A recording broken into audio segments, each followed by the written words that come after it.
It has been weeks since the massive gas fire at Putra Heights, and many are still dealing with the fallout.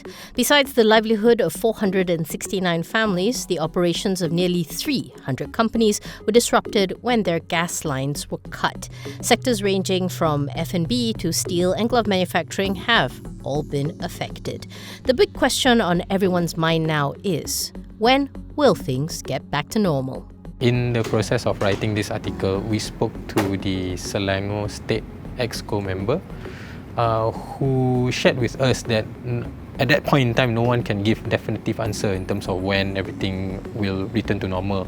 He said it's too early to assess the economic impact of the gas supply disruption, but there will definitely be damage. And at the same time, the Selangor state government is taking steps to facilitate the processes so that all these companies can resume their operations as quickly as possible.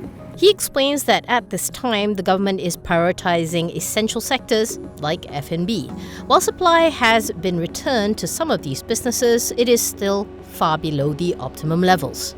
For example, steel makers who are affected, they have to halt production because of how important the gas supply is in their manufacturing process. For a few others, they are able to switch to alternative fuel, for example diesel for their boilers, but these are more expensive. And when others want to go for, let's say, LNG, they will have to set up the infrastructure on site and at the same time get the required approvals by the authorities. So these approvals are what the Selangor state government is facilitating. At the same time, the entire industry does not have enough of those infrastructure.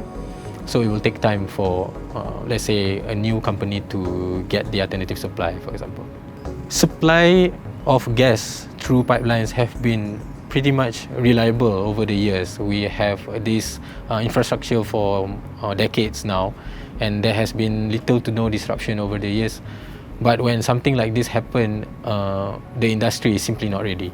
The latest update after we wrote this article, there is a statement by Petronas Gas explaining that the earliest restoration will happen is likely in July. So we need to understand that as at the time of writing, the technical persons were still unable to enter the site because they were conducting investigations to find out the root cause of the explosion. There's a lot of speculation. According to the people that we spoke to, the investigation and the rectification cannot happen at the same time because they are two different processes. And then you will have to review the risk matrix, go into the design processes again and procurement. There's a lot of scrutiny because of how big the incident is and how impactful the fire was. So the engineers that we spoke to don't anticipate that this can be resolved in 1 or 2 months.